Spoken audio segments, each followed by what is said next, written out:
오늘도 행위구원에 대해서 특강을 또 갖겠습니다. 이번 특강 시간에는 지난 시간에 이어서 갈라디아서 3장에서 본문을 중간중간 발췌하면서 살펴보도록 하겠습니다.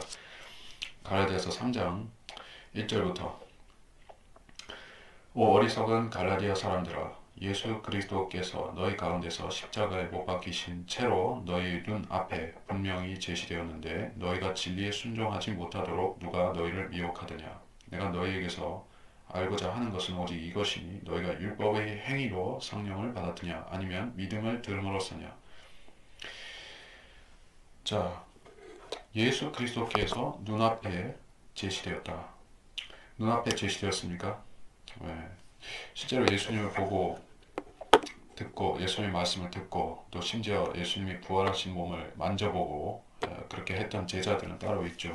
사도들이라고 하죠. 그들을 예수님을 직접 보지 못한 그리스도인들은 그 직접 여기서 제시되었다는 이 사람들은 대체 무슨 뜻이냐.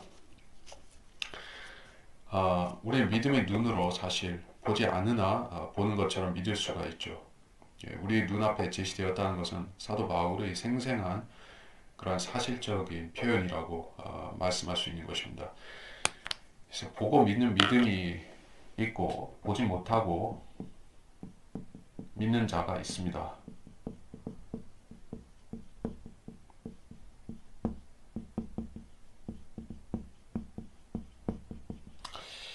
자, 노아는 홍수를 본 적이 없지만 비가 내리는 것조차도 본 적이 없지만 그럼에도 주님께서 120년 후에 홍수를 일으키신다는 그 말씀을 하셨을 때 그것을 기정사실로서 받아들이고 방주를 지었던 것은 그의 믿음이었던 것이요. 그래서 믿음의 근본적인 속성 중에 하나는 보지 않으나 믿을 수 있다 하는 것이요. 물론 예수님을 보고 믿었던 사람들도 있습니다.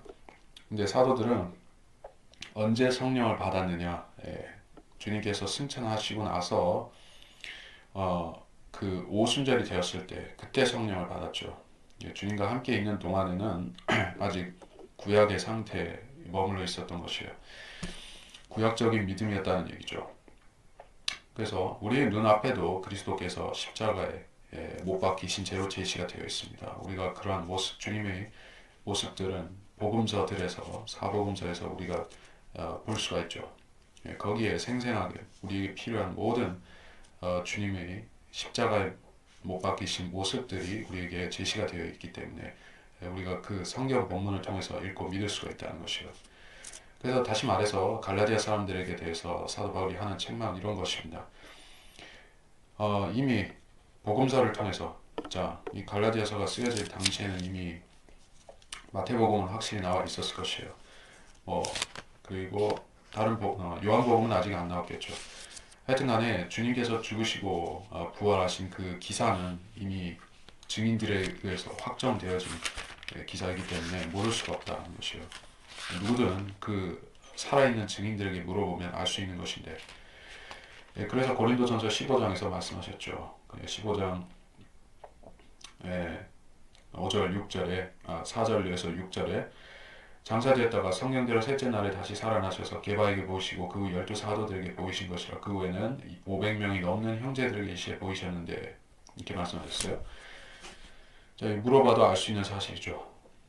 그래서 그럼에도 이렇게 문서로도 기록이 되어 있고 산 증인들도 아직까지 남아있는 이 당시에 왜 이 사람들이 그 십자가의 분명한 그 계시된 진리에서 벗어나게 만드느냐, 누가 그들을 미혹했느냐라고 하는데 그들이 바로 율법주의 또 행위구원을 가르치는 거짓 교사들이었습니다. 2절에서 내가 너희에게서 알고자 하는 것은 이것이다. 너희가 율법의 행위로 성령을 받았냐 믿음을 들음으로써냐. 자, 우리로서는 지금 아주 당연한 얘기인데 율법을 지켜서 성령을 받는다고 생각하는 사람들이 지금도 있습니다. 그러니까 그들이 말하는 율법은 모세의 율법을 말하는 것이 아니라 자기들이 멋대로 제정한 그런 행위법을 말하는 것이에요. 무슨 산기도원에 가서 기도를 작정 기도를 하라느니 또는 무슨 성령의 기름 부음을 받기 위해서 애쓰라느니 안수를 받으라느니 이런 식으로 성령 받는 조건을 만드는 사람들이 있다는 얘기예요. 그러니까 지금도 율법의 행위로서 성령을 받고자 하는 사람들이 있는데 그들은 거짓 교사들이고 또 거짓 유대인들이라는 것을 우리가 알아야만 됩니다. 그래서 성령을 받는 원리에 대해서는 우리가 로마서 10장 17절을 한번 보겠습니다. 로마서 10장 17절. 그러므로 믿음은 들음에서 나오며 들음은 하나님의 말씀에 의해서니라. 믿음은 들음에서 나온다고 했습니다. 듣는 것은 어떤 행위를 하는 것이 아니죠.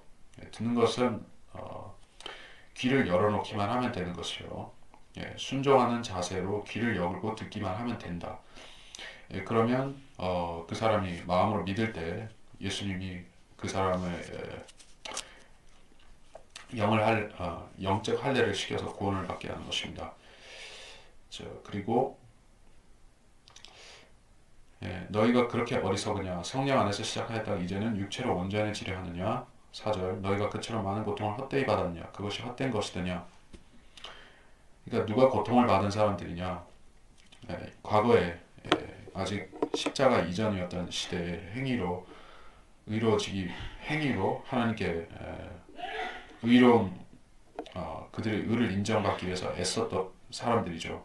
구약시대 유대인들 율법하에 있었던 사람들은 고통을 받았습니다. 왜 고통을 받을 수밖에 없는가? 그 율법은 끊임없는 행위를 요구하기 때문에 또 인간의 죄성은 계속해서 죄를 불러오기 때문에 제사를 반복해서 드리고 또 드리고 평생을 반복해도 끝이 나지 않는 것이요. 그것이 수고롭고 고통스럽다는 것입니다. 그래서 주님께서는 수고하고 무거운 짐진 자들아 다 내게로 오라 내가 너에게 쉼을 주리라. 이게 주님께서 하신 말씀인데 이건 율법 하에서 그 행위를 끊임없이 요구하는 그 율법에 멍에를 지고 신음하는 그 사람들에 대해서 죄인들에 대해서 주님께서 이제 쉼을 주겠다라고 자기 안으로 초청하시는 말씀이었습니다. 그래서 그게 헛된 것이더냐 이제 율법을 지키려고 애썼던 사람들이 이제 믿음의 법을 만났습니다. 오직 예수님을 믿음으로 구원받는 그 은혜의 법을 만났습니다. 그러면 이제 감사하고 기뻐하고 그 은혜의 법을 소중히 여기고 따라야만 될 텐데 이 사람들이 다시 행위로 돌아가려고 하는 것이 마치 그것이 개가 토한 것으로 돌아가듯이 돼지가 씻었다 진창에 다시 그녀의 진창에 뒹굴듯이 그렇게 하는 행위로 바울은 보고 있는 것이요. 자 그리고 6절을 보겠습니다. 제가 다 읽지는 않고 중간중간 건너가면서 보겠습니다. 아브라함이 하나님을 믿으니 그것이 그에게 의로 여겨졌다 함과 같으니라. 이것은 무엇과 같다 하는 비교법이죠. 그러니까 아브라함의 믿음이 신약 성도의 믿음과 유사하다는 얘기예요. 아브라함의 믿음, 신약의 믿음. 자, 신약의 믿음은 그리스도의 믿음입니다. 예수님의 믿음인 것이요. 예수님의 믿음이 창시자요라고 말씀하고 있죠. 성경은 창시자는 그리스도. 아브라함의 믿음은 아브라함 자신이 하나님 믿음, 아브라함 표 믿음이고 신약의 믿음은 그리스도 표 믿음이죠. 자, 어느 쪽이 더 우월하냐? 당연히 그리스도의 믿음이 절대적으로 우월하죠. 그거는 기정사실이고 그러면 아브라함의 믿음은 어떤 의미가 있는가? 우리가 그 믿음을 살펴볼 어떤 이유가 있는가 하는 것이요. 자, 아브라함의 믿음은 신약의 우리의 믿음과 닮은 구석이 많이 있다는 것이요. 자, 아브라함은 우선 보지 못하고 믿는 우리 쪽에 속한 믿음을 간직했던 사람이었습니다. 이 아브라함은 카나안의 땅을 상속받는다는 소유한다는 약속을 받았지만 실제로 그가 그 땅에서 대지주로서 살았습니까? 전혀 그렇지 못하죠. 그는 유목민으로 계속 정처 없이 떠돌면서 여기 옮겼다 저기 옮겼다 하면서 살았습니다.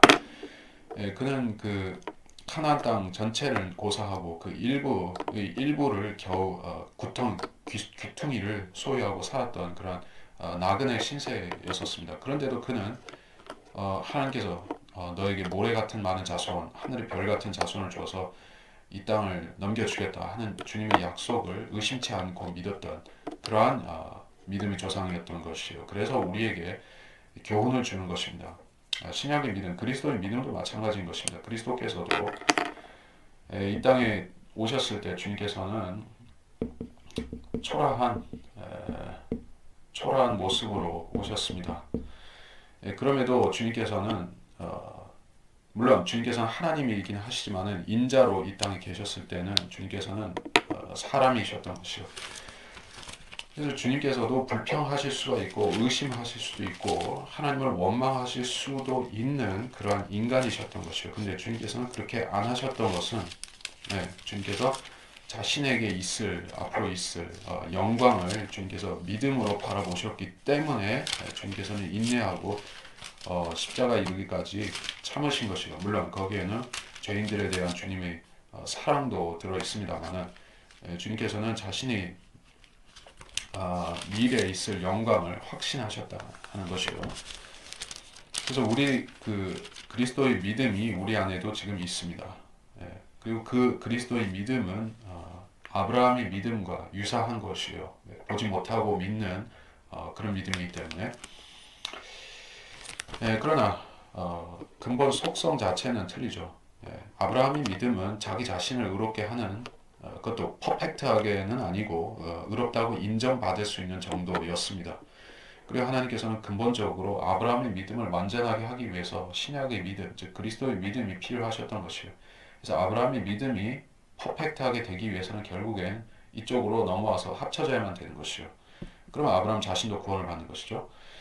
자, 우리는 어떤 것인가 하면 그리스도의 믿음이 우리가 예수 그리스도를 영접할 때 우리 안으로 들어온다는 얘기죠. 그래서 그리스도의 믿음이 우리의 믿음이 됩니다. 우리는 보지 못하지만 하나님을 믿을 수가 있고 그리스도를 믿고 또 새 예루살렘을 믿고 또 성경 전체를 믿고 성경에서 믿으라고 하는 것은 무엇이든지 다 믿을 수가 있는 사람이 되는 것이요. 그러한 체질로 변모가 된다는 것은 즉 그리스도의 믿음이 우리 안에 있다는 말인 것입니다. 자, 그리고 7절에서 너희는 믿음으로 난 사람들이 아브라함의 자손임을 알라. 영적인 자손을 말하는 것이죠. 육신적으로 할례 받은 그 아브라함, 이삭, 야고보의 그 씨를 말하는 것 이상으로 여기서는 믿음으로 그렇게 된 사람들이라는 것이에요. 믿음으로 난 사람들. 왜냐하면 아브라함의 믿음과 우리의 믿음이 매우 유사하기 때문에 우리는 그의 자손인 것입니다. 성경 하나님께서 이방인들을 믿음으로 말미암아 의롭게 하실 것을 미리 보고 먼저 아브라함에게 복음을 전파하기를 내 안에서 모든 민족이 복을 받으리라고 하였느니라. 성경은 미리 보았다라고 했습니다. 여기서 중요한 표현은 성경은이라는 표현입니다. 아브라함이 하나님께로부터 약속을 받던 그 시절에는 이 성문화된 어떤 성경이 없었습니다. 창세기도 없었던 것이죠. 창세기는 한참 지나서 모세 때에 가서 기록을 한 것이지요. 그리고 아브라함 당시에는 무슨 손에 잡히는 성경이 없었습니다.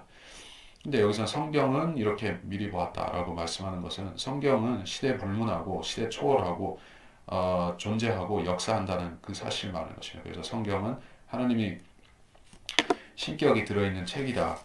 그런 능력의 책이고 또 하나님이 삼위일체가 들어있는 책이다 하는 것을 우리에게 여기서 말씀하는 것이에요.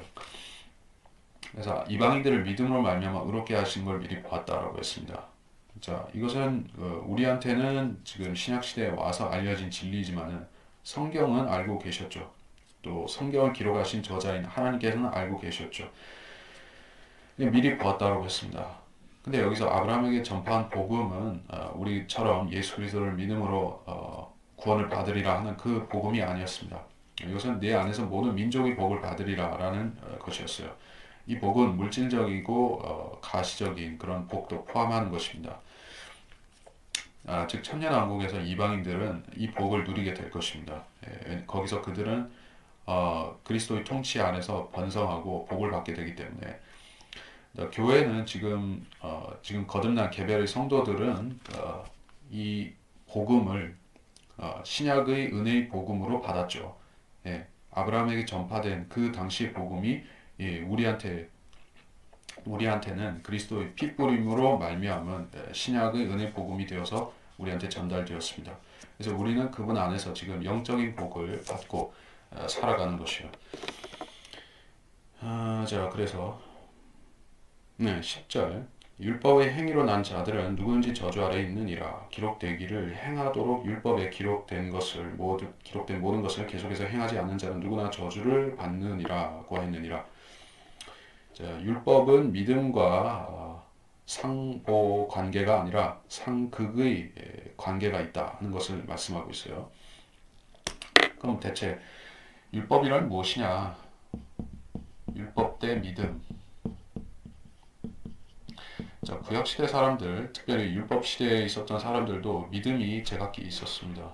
그들도 하나님을 믿었고, 또 하나님 말씀을 믿었고, 또 율법을 지키면서 하나님의 말씀을 따르는 믿음이 있었습니다.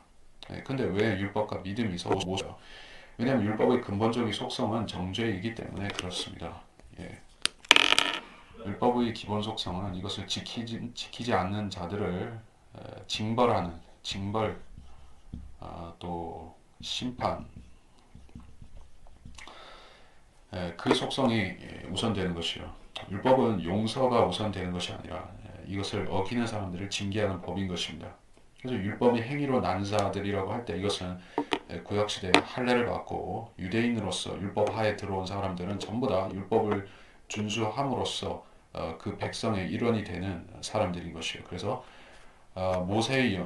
모세와 여호수아의 영도하에 가나안 땅으로 마침내 입성했던 그 이스라엘 사람들은 그 그리심산 에발산 거기서 저주와 복에 대한 그 맹세를 하고 들어갔죠. 그래서 율법을 지키지 않을 시에는 너희는 이러이러한 엄청난 저주가 기다리고 있다. 또 율법을 지킨다면 하나님께서 복을 부어 주실 것이다 하는 양극성의 그런 그 계명을 갖고 들어간 것이에요. 그래서 그들은 그 율법을 지킬 때 복을 받을 수도 있지만 지키지 않을 때는 저주가 기다리고 있는 것이요. 그래서 이것은 다분히 이스라엘 민족에게 해당이 되는 이야기이지요. 1차적으로는.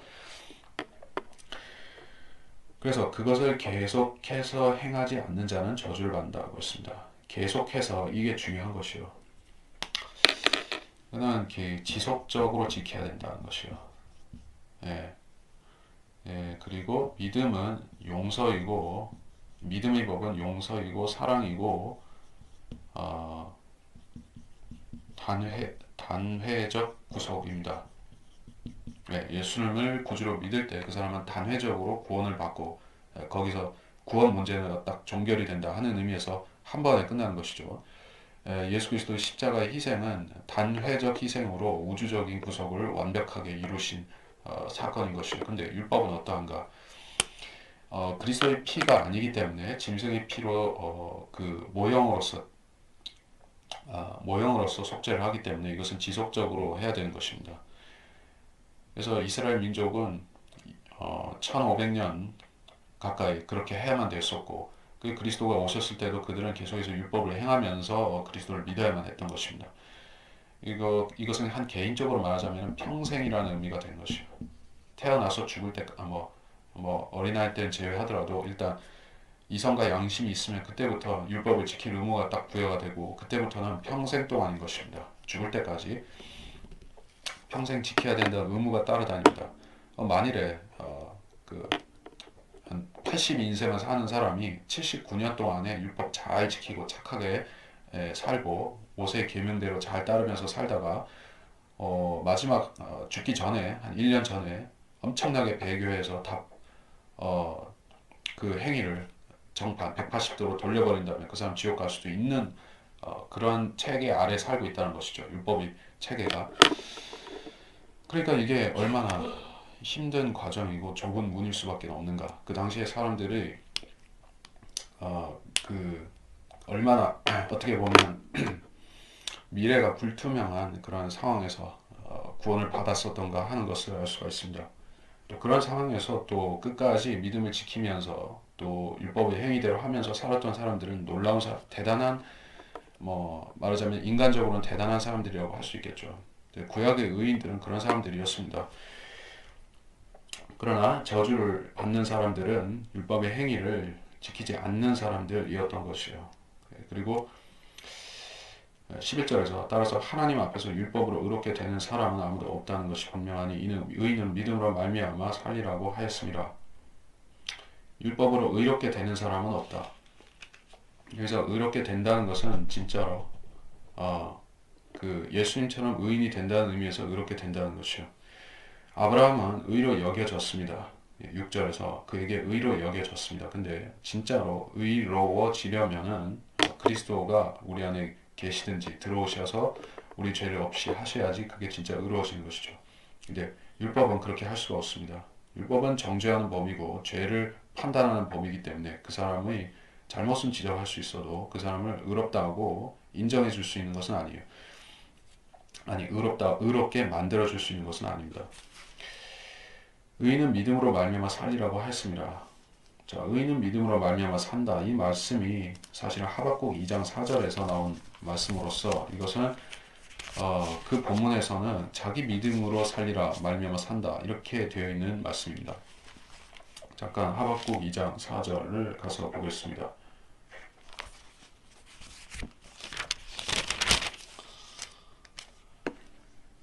하박국 2장 4절 보라 마음이 교만하지 않은 그 안에 정직함이 없느니라. 그러나 의인은 자기 믿음으로 말미암아 살리라. 의인은 자기 믿음으로. 항상 그렇죠. 아브라함의 믿음은 그리스도의 믿음이 아닌 아브라함의 믿음이었습니다. 모세의 믿음은 모세표 믿음이었습니다. 여호수아의 믿음은 여호수아표 믿음이었지 그리스도의 믿음은 아니었습니다. 그래서 그러한 구약시대 의인들은 자기 믿음, 자기 나름의 하나님을 신뢰하는 그 믿음과 또 그 바탕으로 해서 행하는 모든 행위들을 말미암아서 그 사람이 산다. 여기서 산다. 물론 영적인 구원의 의미까지 다 포함을 해서 그 사람을 하나님께서 건져주신다는 것이요. 예, 그래서 구약의 믿음과 신약의 믿음의 근본적인 차이는 누구의 믿음인가 이 차이라고 말할 수 있겠습니다. 자, 히브리서에 보면 구약의 선지자들과 성도들의 수많은 그 믿음의 용사들의 리스트가 나열이 되죠. 거기에 보면 뭐 위대한 믿음의 용사들 우리가 구약에서 다 알고 있는 모세, 삼손 그리고 다윗 선지자들 그리고 뭐 지금 찾아보진 않겠습니다만 그 구약시대 의인들의 특성을 우리가 알 수 있어요. 그 사람들은 믿음으로 예수님을 구주로 믿고 우리처럼 믿고 구원을 보장받은 것이 아니라 하나님께서 그 사람들에게 어떤 행위를 요구하시면 그 사람들은 순종하고 따르고 그런 믿음을 보여준 것이요. 그래서 그들의 믿음은 행위와 필수적으로 다 결부가 되어 있어요. 그래서 구약시대 그 용사들은 믿었으면 어떤 놀라운 일들, 행적들, 과업들, 그들의 그런 치적들, 그런 일들을 행하고 있죠. 그것이 없다면은 그 사람은 뭐 문제가 있는 사람이죠. 근데 우리는 행위가 없다 하더라도 그리스도로 말미암아서 의로워지는 사람들이기 때문에 다르다는 얘기요. 12절 율법은 믿음에서 난 것이 아니니라. 그러나 그것들을 행하는 사람은 그것들 안에서 살리라고 하였느니라. 그것들을 행하는 사람은 이라고 했습니다. 자, 율법은 지키고 행하라고 주어진 법이지 믿으라고 주어진 법은 아니라는 것이요. 자, 모세오경 그리고 특별히 레위기, 민수기, 레위기, 신명기 자, 이런 율법의 행위들을 규정하고 있는 책들, 그 책들을 통해서 하나님께서는 지금 우리한테는 무엇을 하시죠? 그러한 레위기를 보고 우리 교훈들을 얻을 수가 있죠. 이 구약의 제사 법들이 이렇게 돼 있는데 그 정신을 통해서 우리는 신약의 교리를 어떻게 연결시켜서 볼 수 있다. 그리스도의 그림자를 볼 수 있다. 이런 식이에요. 근데 구약시대의 그 당사자인 율법을 지키는 유대인들은 그 의미를 생각하고 무슨 고차원적인 것을 분석하고 그런 것을 하는 사람들이 아닌 것이요. 거기서 의미를 추출해서 이것은 이런 뜻일 것이다 라고 해석하는 사람들이 아니라 무조건 하고 일단 행하고 보는 사람들인 것이요. 시키는 대로 시키면 시키는 대로 하는 사람들이지 그걸 가지고 무슨 의미를 분석하는 게 아니란 얘기예요. 우리한테는 교훈이지만 그 사람들한테는 구원의 교리입니다. 그래서 율법을 행하는 사람들은 실제적으로 모세를 통해 주신 계명들을 행하는 그 사람들은 살리라 구원을 받는다는 것이요. 자, 구약시대에도 율법을 지키면 구원을 받는다라는 일종의 그러한 조건부적인 구원의 보장은 있었던 셈이죠. 다만 그것이 영원한 구속이라든지 일회적인 영원한 구속이라든지 또 구원의 보장을 자기가 알고 믿는다든지 이런 차원이 아니라 계속해서 행함으로써 나는 하나님께서 나를 구원해 주실 것이다. 이런 믿음을 소유하는 것이죠. 내가 이렇게 살다가 죽으면 하늘나라는 아니지. 그때는 구원을 받는다. 아브라함의 품으로 갔으니까 구원을 받는다라는 그 생각하에서 살았던 것입니다.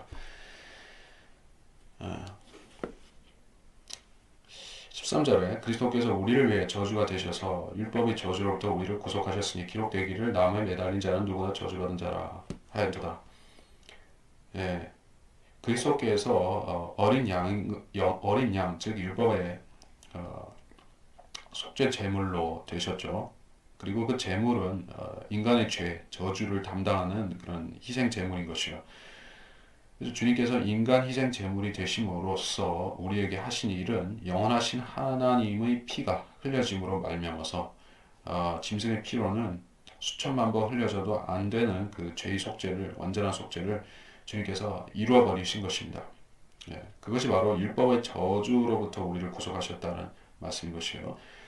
예, 율법은 저주하는 것입니다. 누구를 저주하죠? 그것을 어기는 사람들을 저주하고 율법을 경히 여기는 자들, 율법을 비웃는 자들, 지키지 않는 자들을 저주하는 법인데 우리가 구원받기 전에 특별히 이방인들은 율법의 관장을 받지 않는 사람들이었었죠. 양심조차도 대부분 어기고 사는 사람들이었었죠. 그래서 우리는 확실히 율법의 저주 아래 있던 사람들이었습니다. 예, 구원받기 전의 처지가 그랬었는데 그 저주로부터 우리가 그리스도의 피로 그리스도의 십자가의 희생으로 구속이 되어서 우리가 담당해야 되는 저주가 십자가로 넘어가고 우리는 자유가 된 거예요. 해방이 된 것입니다. 그래서 성경에서 나무에 매달린 자는 저주받은 자다라는 말씀은 신명기 21장 23절에 있는데 주님께서 이건 예언적으로 하신 말씀이라는 뜻이죠. 그리스도께서 십자가에 달리실 것을 성경은 미리 내다보고 저주받은 자라 그렇게 말씀한 것입니다.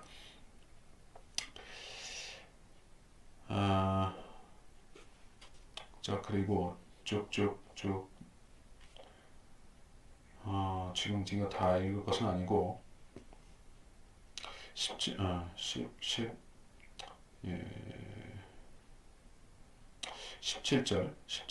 예, 17절 볼까요? 이제 내가 이것을 말하노니 하나님께서 그리스도 안에서 미리 확정하신 언약을 430년 후에 생긴 율법이 폐기시킬 수 없으며 그 약속을 무효화시킬 수 없느니라. 만일 그 상속이 율법에 의하여 된 것이라면 더 이상 약속에 의해 된 것이 아니니라. 그러나 하나님께서는 그것을 아브라함에게 약속을 통해 주신 것이라. 그 상속이 하나님께서 팔레스타인 땅을 카나안 땅을 아브라함의 씨에게 상속해 주겠다는 그 약속을 말하는 것이요. 그것이 율법에 된 것이 아니다라는 말씀이에요. 물론이죠. 아브라함 당시엔 율법의 그 존재 자체를 모르고 살았으니까. 그래서 하나님께서는 율법 이전에 먼저 약속을 주셨는데 그 약속은 믿음의 사람 아브라함에게 주신 약속인 것이에요. 자, 그래서 율법 때문에 이스라엘 사람들이 자기들이 땅에 살게 된 것이 아닙니다. 네, 그들이 살게 된 배경, 원인, 그 근본 이유는 하나님께서 아브라함에게 직권적으로 너 주겠다, 자손에게 주겠다라고 확증하신 그 약속 때문에 된 것이지 율법을 지키니까 살게 해주겠다고 한 것은 아닙니다. 가나안 땅에. 근데 단지 그들이 나중에 율법을 받았을 때 그 땅에서 의롭게 사는 조건으로 계속 거할 수 있을 것이다. 그렇게 하지 않으면 일시적으로 쫓겨날 수도 있다 하는 그런 조건을 붙이신 것이에요. 또는 그 땅에서 살더라도 저주를 받을 수도 있다는 그러한 경고를 주신 것입니다. 그래서 19절에서 그럼 어찌 율법을 섬기느냐? 그것은 범법함 때문에 더해진 것이니 약속받은 그 씨가 오실 때까지라. 그것은 한 중보자의 손에서 천사들을 통해 제정된 것이라. 범법함 때문에 더해진 것이다. 예, 죄가 늘어나면 그 죄를 규제하는 이 형법이라든지 규제하는 각종 규제들이 늘어나게 되어 있죠. 그래서 그 이스라엘 사람들이 만일에 순수한 그런 그 아브라함, 이삭, 야곱 같은 순수한 순진한 사람들이었다면은 율법을 그렇게 세밀하고 엄격하고 철저하게 주실 필요는 없었을지도 모릅니다. 근데 그 율법에 보면 여러 가지 그 규례들 가운데서 카나안 땅의 원주민들이 행했던 그 가증한 그런 성적인 그런 풍습들이라든지 뭐 그 여러 가지가 있죠. 수간이라든지 여러 가지 음란한 짓들 그런 것들에 대해서 이스라엘 사람들에 대해서 하지 말라는 그런 세세한 규정들이 나오고 있죠. 왜 그런 걸 주셨을까요? 이스라엘 사람들이 이집트 땅에서 430년 동안 살면서 어떻게 됐느냐? 이집트화가 상당히 된 것이에요. 그래서 세상 사람들, 이집트 사람들처럼 그런 그 우상 숭배라든지 여러 가지 생활 면에서 보고 듣고 배우고 한 것이기 때문에 그런 것들 때문에 주님께서 규정을 많이 주신 것입니다. 예, 그런 성격이 있다는 것을 우리가 알아야만 됩니다. 율법, 죄가 있는 곳에 정죄가 있습니다. 예, 그래서 율법을 많이 주신 것이요. 그래서 그것은 범법함 때문에 더해진 것이라. 약속받은 그 씨가 오실 때까지라. 자, 그래서 그 처벌하고 죄인들을 또 처벌하고 죄 지은 자들을 계속 처벌하는 그 법은 계속해서 갈 수는 없는 것이요. 왜냐하면 그것은 하나님의 자비와 인자와 사랑이라는 그런 속성과는 모순이 되기 때문에 그래서 오직 하나님의 그 공의의 속성만은 만족시키지만은 사랑의 성품 하나님께서는 모든 사람을 사랑하시는 그 성품을 만족시킬 수 못했기 때문에 그것은 한시적으로만 그렇게 된 것이고 약속받은 그 씨, 즉 창세기에서 여자의 씨라고 하신 그 그리스도가 오실 때까지는 그렇게 했었지만 이제 오신 다음부터는 이제 새로운 법, 즉 우리에게 주어진 신약을 제정하시게 되죠. 21절로 넘어가겠습니다. 그렇다면 율법이 하나님의 약속들을 거스르는 것이냐? 결코 그럴 수 없느니라. 만일 율법이 생명을 부여할 수 있는 것으로 주어진 것이었다면 진실로 의도 율법에 의하여 되었을 것이라. 하나님의 약속들, 즉 율법 이전에 믿음의 사람 아브라함에게 주셨던 또는 이삭과 야곱에게 주셨던 하나님의 약속들 그 약속들과 율법이 서로 모순되는 것처럼 보인다는 것이요. 예. 하나님의 약속들은 영원히 주겠다라는 것인데 율법에서는 거기에 조건을 달아버렸습니다. 지키면 복을 주고 지키지 않으면 저주를 받게 되고 자 그럴 수는 없다. 왜냐하면 이것은 하나님의 두 가지 성품을 가리키는 것이기 때문입니다. 자 하나님은 두 성품이 있습니다. 간단히 말하자면 하나님의 사랑이 있고 하나님의 공의가 있습니다. 사랑과 공의는 그 물과 기름처럼 서로 성질이 틀립니다. 예, 사랑은 무조건적 용서를 요구하고 공의는 죄에 대한 철저한 심판과 징벌을 요구하는 것이에요. 그래서 인간은 절대로 이 두 성품을 자기 안에서 조화시킬 수가 없습니다. 하나를 추구하면 하나가 어긋나게 되고 하나를 붙잡으면 다른 하나를 놓쳐버리는 것이 인생들입니다. 근데 하나님께서는 사람과 같은 인격을 가지신 분이지만은 죄가 없으시고 그분께서는 온전하게 이 두 성품을 조화시킬 수가 있는 분이라 하는 얘기예요. 그리고 하나님의 두 성품, 공의와 사랑이 그 완전히 결합되어서 나타난 장소가 이것이 완전한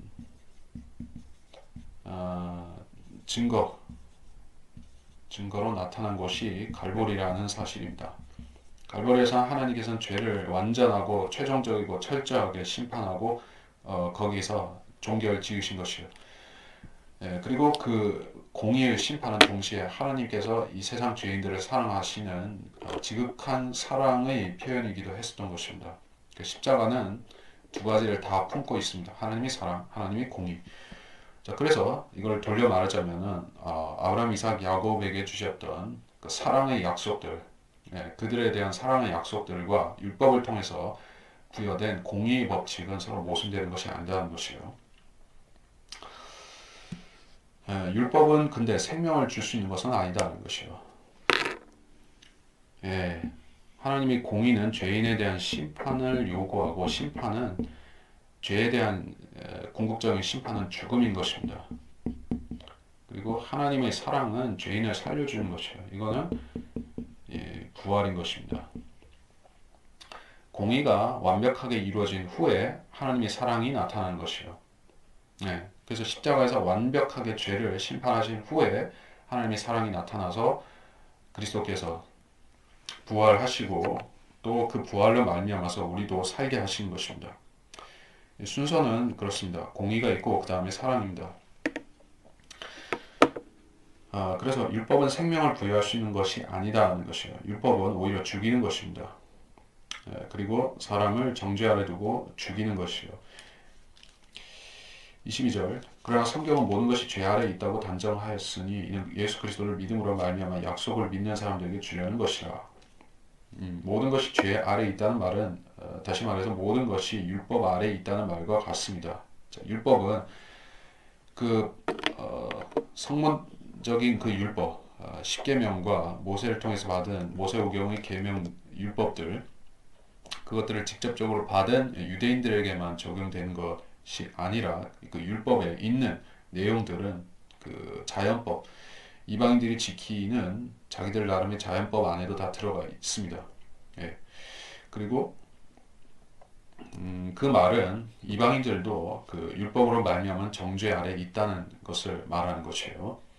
누구든지 기본적인 그 사리 분별을 할 수 있는 사람이라면은 이성이 있고 선과 악에 대한 분별력이 있는 사람이라면은 자기가 하는 행동이 죄인지 선인지 악인지 그런 것을 분별할 수 있는 사람이라면은 누구나 율법을 지킬 책임도 있고 율법을 어김으로써 받아야 되는 형벌도 있다는 사실이에요. 23절 그러나 믿음이 오기 전에 우리는 율법 아래서 감시를 받았으며 나중에는 믿음이 계시될 때까지 갇혀 있었느니라. 자, 이것은 이스라엘 사람들에게 특별히 하는 말씀인 것입니다. 믿음이 온다는 것은 그리스도께서 십자가에 죽으신 후에 계시되는 그 믿음을 말하는 것이에요. 믿음이 왔다라고 말씀하고 있어요.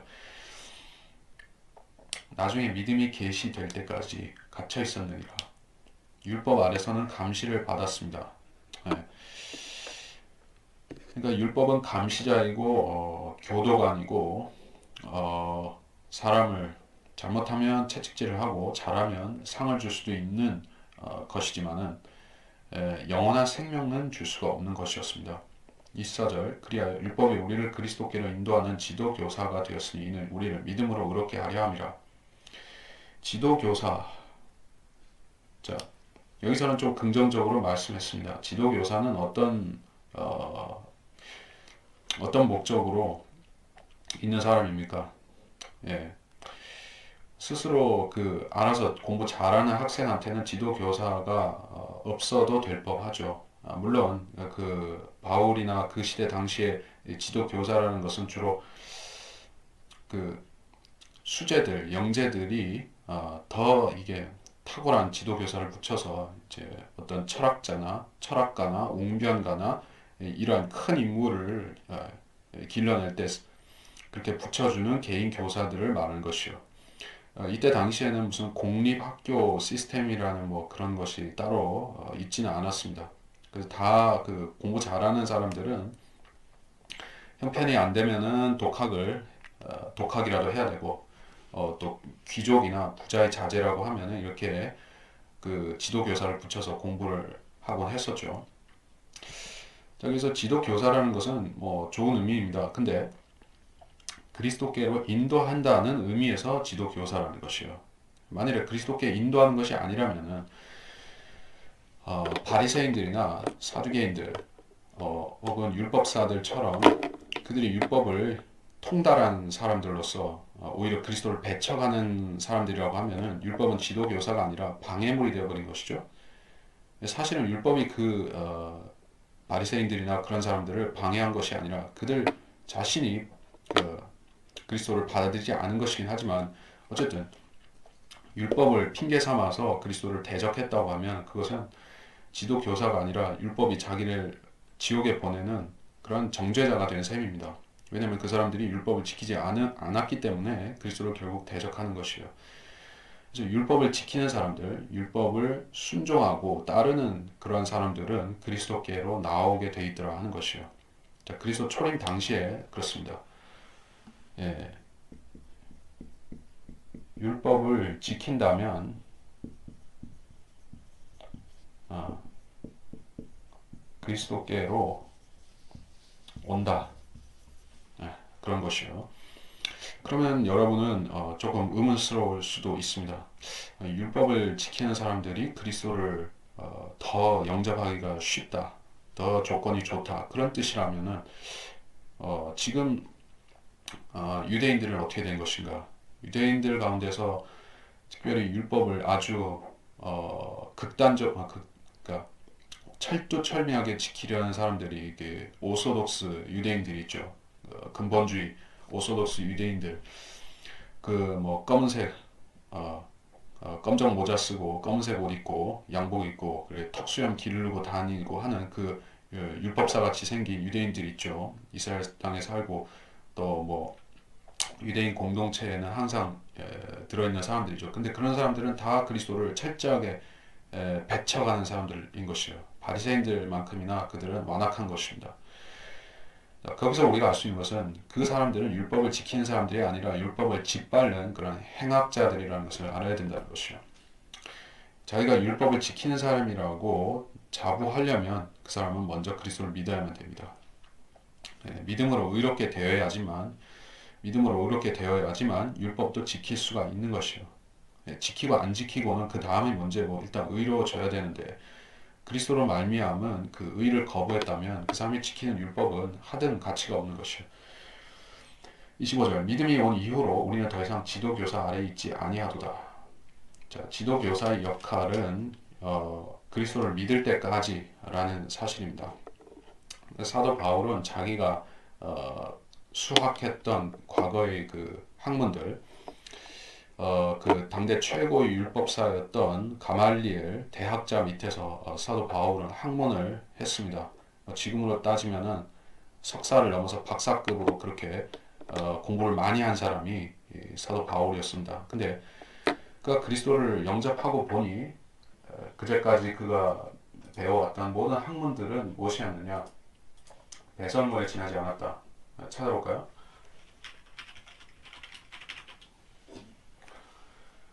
빌립보서 3장 8절 실로 모든 것을 손실로 여김은 그리스도 예수 나의 주를 아는 지식이 가장 고상하기 때문이며 내가 그를 위하여 모든 것을 잃어버리고 그것들을 오히려 배설물로 여김은 그리스도를 얻기 위하며 모든 것을 잃어버렸다. 자기가 배웠던 철학, 뭐 문법, 외국어, 역사, 또 유대교의 전통들, 자, 이런 지식들은 이제 쓰레기 이상의 하나의 배설물이라고 말을 하고 있습니다. 왜냐하면 그리스도를 아는 지식은 그것보다 훨씬 더 고상하고 가치 있고 품격이 있고 그렇기 때문에 그리스도의 지식을 그리스도 안에 들어와서 성경을 알고 그 지식을 공부하다 보면은 이 세상 지식이라든지 세상 종교들에서 말하는 지식은 너무나도 하찮은 걸 넘어서 아주 역겨울 정도가 되었다는 것이요.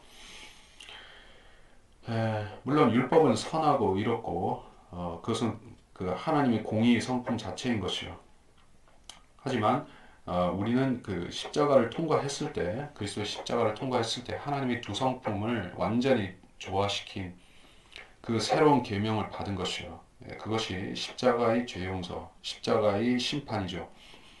그래서 그것을 통과한 사람에게 있어서는 이제 율법을 지켜서 의롭게 된다, 지킨다, 지키지 않는다 하는 것은 아주 사소하고 말단의 문제에 지나지 않게 된 것이요. 그래서 우리를 묶어둘 수도 없고 정죄할 수도 없고 우리를 인생을 그 율법에다 묶어놓을 수가 없는 것이란 얘기요. 자, 이제 26절부터 마지막 29절까지를 보고 이번 시간에 잠깐만 뭐 4절까지 가도 상관은 없겠습니다. 근데 일단 가보겠습니다. 26절 너희가 다 예수를 믿음으로 말미암아 하나님의 자녀들이 되었으니 너희 가운데 그리스도 안으로 침례를 받은 사람은 그리스도로 옷 입었느니라. 자, 율법은 이렇게 해줄 수가 없습니다. 네, 율법은 자연인, 즉 거듭나지 못한 진노의 자녀를 하나님의 자녀들로 만들어줄 수가 없어요. 예, 그것은 행함을 요구하는데 마음이 정결케 되는 그 이전에 행함을 가지고 하나님 자녀가 될 수가 없습니다. 근데 우리는 이 예수를 믿음으로 말미암아 하나님의 자녀들이 되었다라고 말씀하고 있어요. 이 자녀들이 되었기 때문에 이제 그 사람들은 이제 27절에서 그리스도 안으로 침례를 받은 사람이다 이렇게 말씀하고 있어요. 그러니까 성경은 그 물침례를 구원의 조건이나 구원의 그 어떤 연관성 있는 것으로 말씀하지 않고 있어요.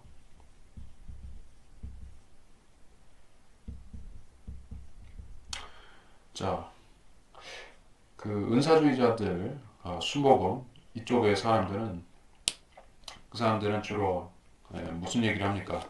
성령 세례 받아야 돼. 성령 세례 받아야지 방언도 하고 뭐도 하고 뭐도 하고 그렇게 할 수가 있어. 그 사람들은 항상 입에 달고 다니는 말이 바로 성령 세례 받자, 성령 세례, 성령 세례. 예, 자나깨나 그 얘기를 하죠. 그게 뭔가 봤더니 사실 그게 성경에는 성령 침례라고 나오는데 이것은 시도 때도 아무 때나 막 받을 수 있는 것이 아니라 사람이 일생에 한 번 받는 것이요. 일생에 딱 한 번. 왜? 이걸 받아야지 구원을 받고 이걸 받았으면 하나님 자녀가 되는 것이기 때문에 두 번, 세 번, 뭐, 밥 먹듯이 받을 수가 없는 것이라는 얘기예요. 근데 그쪽 사람들은, 순복음 사람들은 이것에 대해서 철저히 무지한 것 때문에 성령 세례가 마치 무슨 성령이 능력받는 것, 성령 충만을 그 마치 성령 세례도 아니지만 하여튼 그런 것을 혼동해서 기도원 가서 자꾸 그런 것을 받겠다고 하는데 사실 구원을 받은 사람은 이제 성령 충만을 구해야 되는 입장이죠. 성령 충만이라는 것은 어, 무슨 그쪽 사람들이 은사주의 사람들이 얘기하듯이 사람이 뭐 손오공처럼 붕붕 날라다니는 그런 능력 받으라는 것이 아닙니다. 성령 침례는 구원받은 사람이고 이제 성령 침례 받은 사람이 성령 충만을 구하면은 무슨 일이 생기는가 하면 그 사람이 하나님의 어떤 사역, 하나님의 그 몸된 교회에서 그리스도의 몸된 교회에서 지체로서 할 수 있는 어떤 사역이 주어진다는 것이요. 성령의 충만이라는 것은 물론 그 내적인 그런 기쁨, 내적인 만족, 그리스도 안에서 행복한 상태, 그 영적인 충만한 상태를 말하는 것이기도 하지만은 이제 충만하게 되었으면은 뭔가를 해야 된다는 것이요. 행위를 통해서 의를 이루라는 것이 아니라 이제 충만하게 되었으면은 뭐를 해야 되느냐? 이제 그리스도의 군사로서 양육이 되면서 군사가 되어서 이제 마귀의 세력들을 무찌르고 하나님이 기뻐하시는 일, 즉 그 저주받은 혼들을 구원시키는 그 복음 전파의 사역으로 나서게 되는 것이 바로 이 성령 충만이라는 것이에요. 근데 은사주의자들 같은 경우에는 성령 충만을 구하는 것이 아니라 성령 세례를 또 무슨 뭐 제2, 제3의 그런 그 세례를 구하는데 그렇게 되면은 그 사람들 이제 성령께서 그 사람들을 관장하신 것이 아니기 때문에 마귀가 와서 채워주게 되는 것이요. 마귀들이 그 사람들을 관장하고 이상한 혀의 떨림을 가져와서 방언 같은 것을 시킨다든지 또는 뭐 이상한 환상을 보게 만든다든지 또는 그 거짓 예언들을 하게 만들어서 그것으로 이단 종파들을 세우고 또 이 말씀을 거스르는 거짓 교리들을 유포시키게끔 그 마귀 종으로 사용하는 것이에요. 그래서 그런 그 악령 충만이 되어버리는 것인데 우리는 그렇게 하면 안 된다. 그래서 그리스도 안으로 침례를 받은 사람들은 예수님을 구주로 믿었고 중생을 해서 이제 자녀가 된 사람들을 말하는 것이다 얘기요. 자, 동시에 성령 침례는 27절에서 이렇게도 말할 수가 있어요. 너희 가운데 그리스도 안으로 침례를 받은 사람은 그리스도로 옷 입었느니라.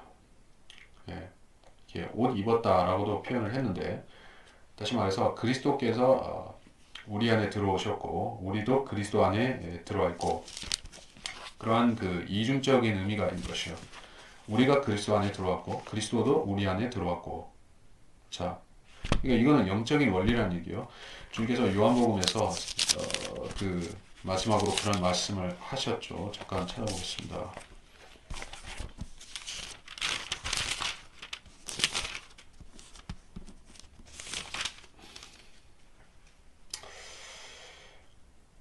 내가 너희 안에, 너희가 내 안에 있을 것이다. 이게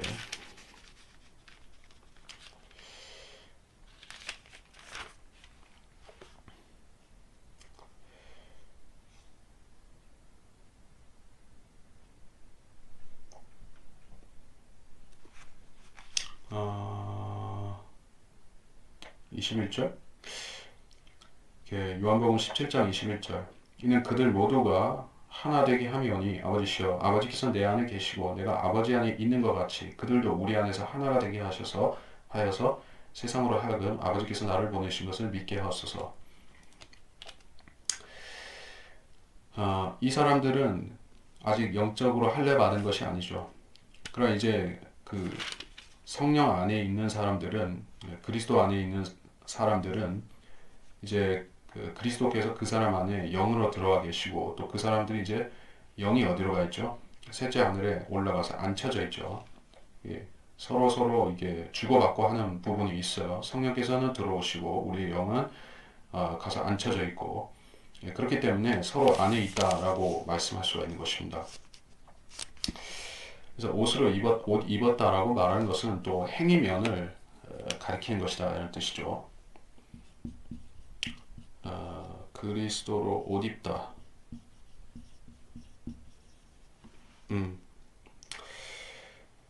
자, 그래서 그리스도로 옷 입은 사람들은 어떤 옷을 입은 것입니까? 잠깐만, 이게 시편에서 좀 찾아보겠습니다.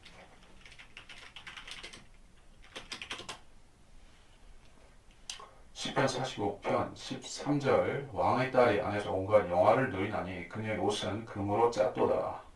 자, 이것은 그리스도의 신부, 즉 어린 양의 혼인식에 들어갈 그 신부인데 그녀의 옷은 금으로 짰다 이렇게 얘기를 하고 있어요.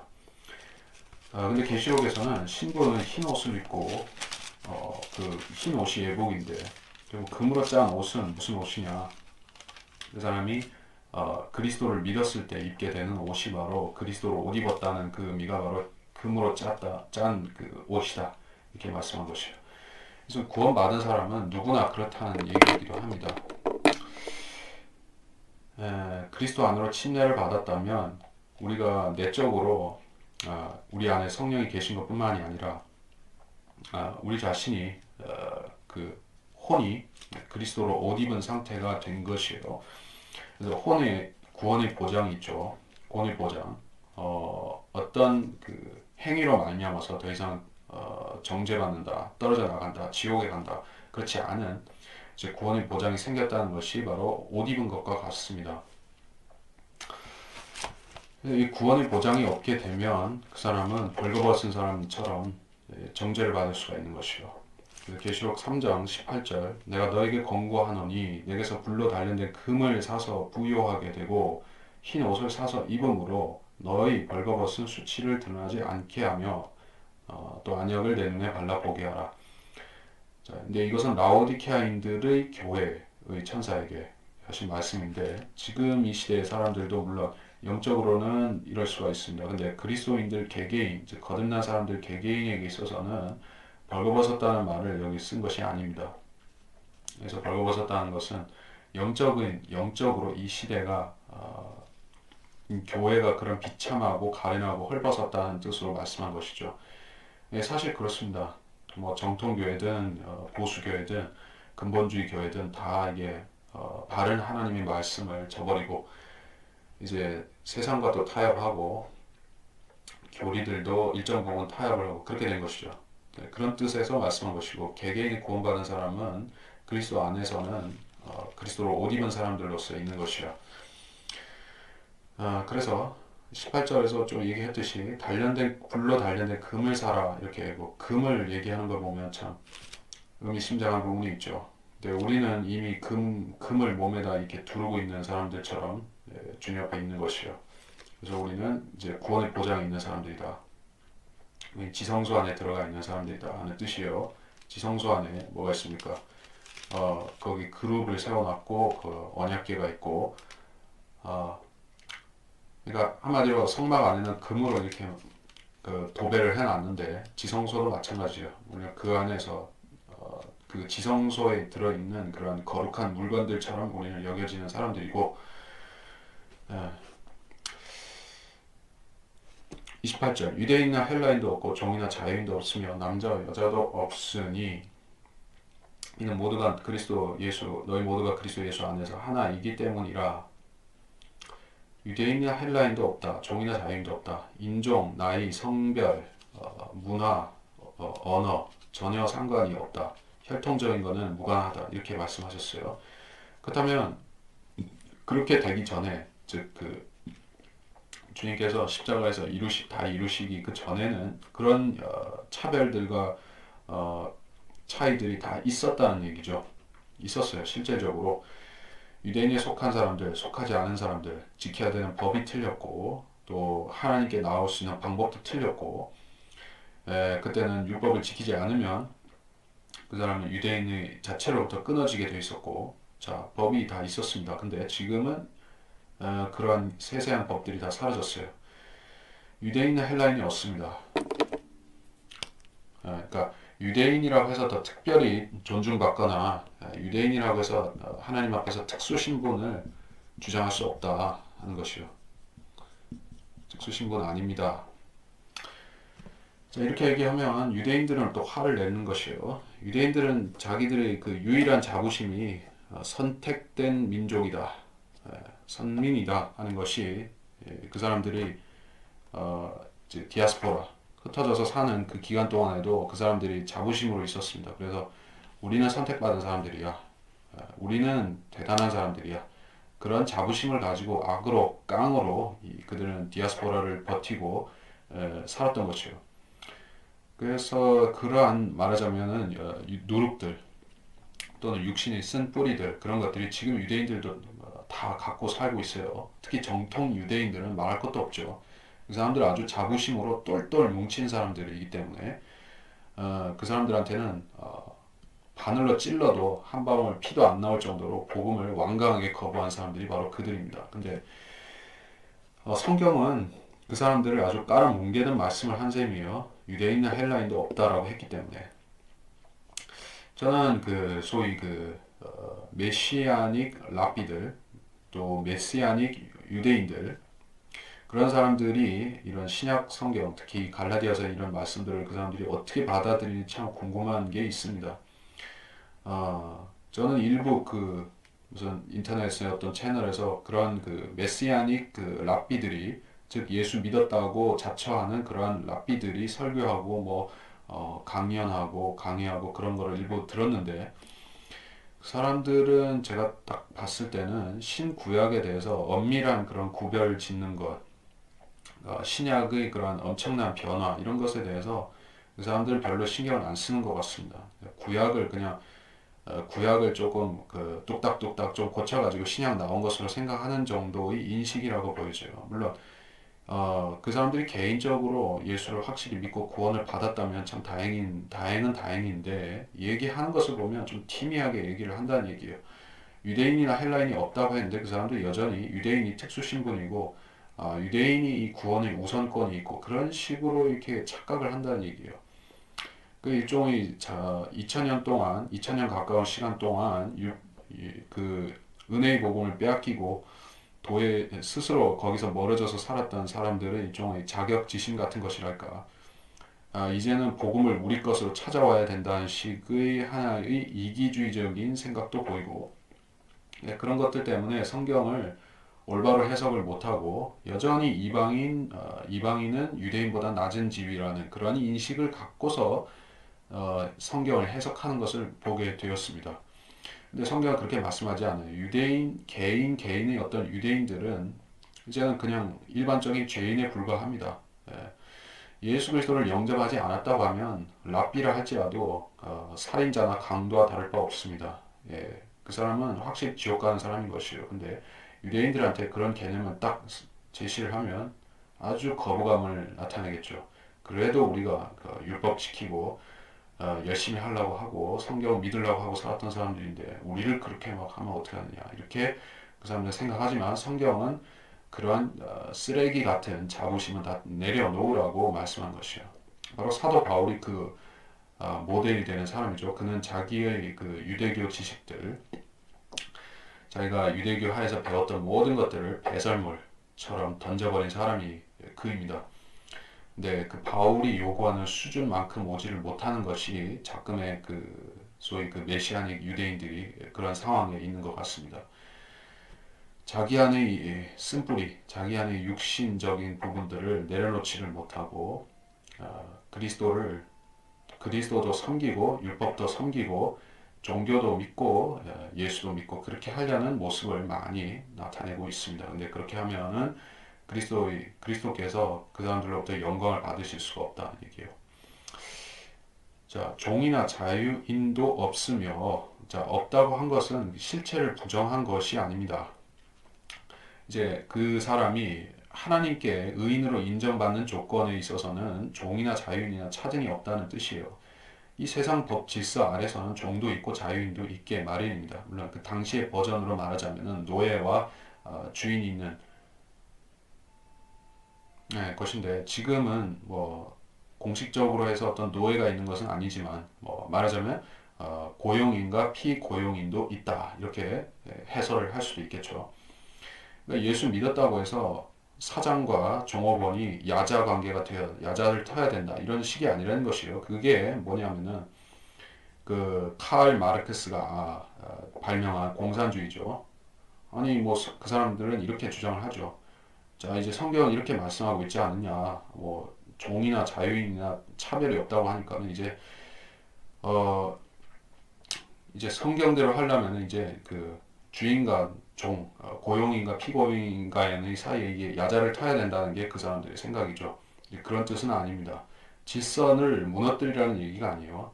무슨 어떤 계급 혁명을 일으켜서 이제 무산 계급을 해방시켜라 이런 뜻이 아닙니다. 그리스도 안에서는 이제 차등이 없다는 것이요. 세상에서는 차이가 있고 세상에서는 질서가 남아 있습니다. 또 남자와 여자도 없으니 자 이것은 무슨 트랜스젠더라든지 그런 성별을 무시하는 것을 부추기는 말이 아닙니다. 예,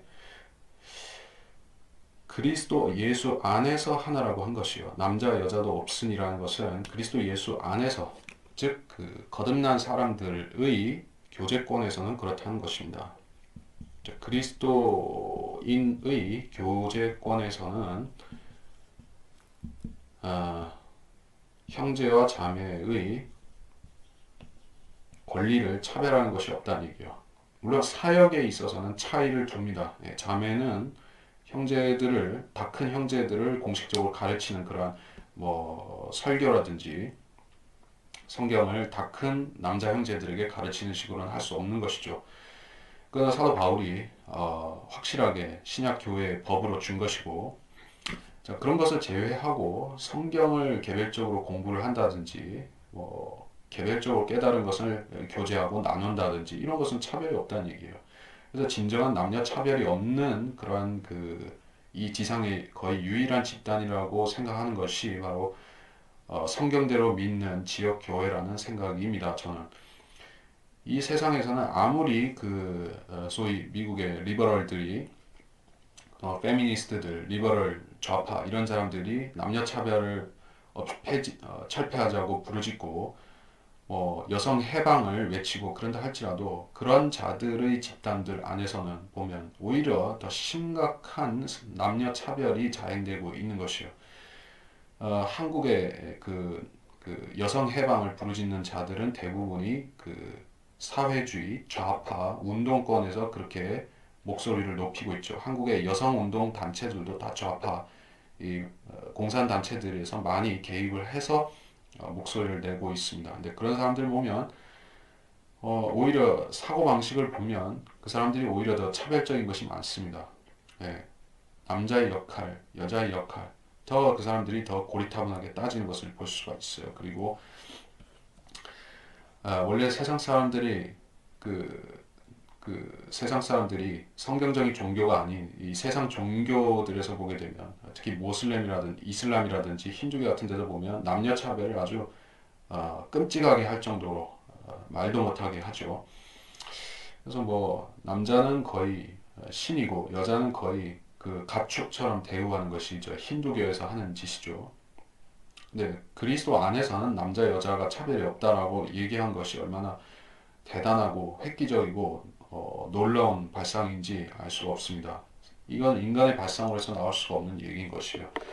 아니 실질적으로 남자와 여자의 어떤 성별에 의한 능력 차이라든지 특성의 차이 또는 뭐 여러 가지가 있습니다. 근데 그럼에도 불구하고 그리스도 안에서는 그것이 없다라고 말씀한 것이요. 너희 모두가 그리스도 예수 안에서 하나이기 때문이라. 자, 이것은 몸된 교회가 이제 한 지체다. 한 지체가 아니라 한 몸이다.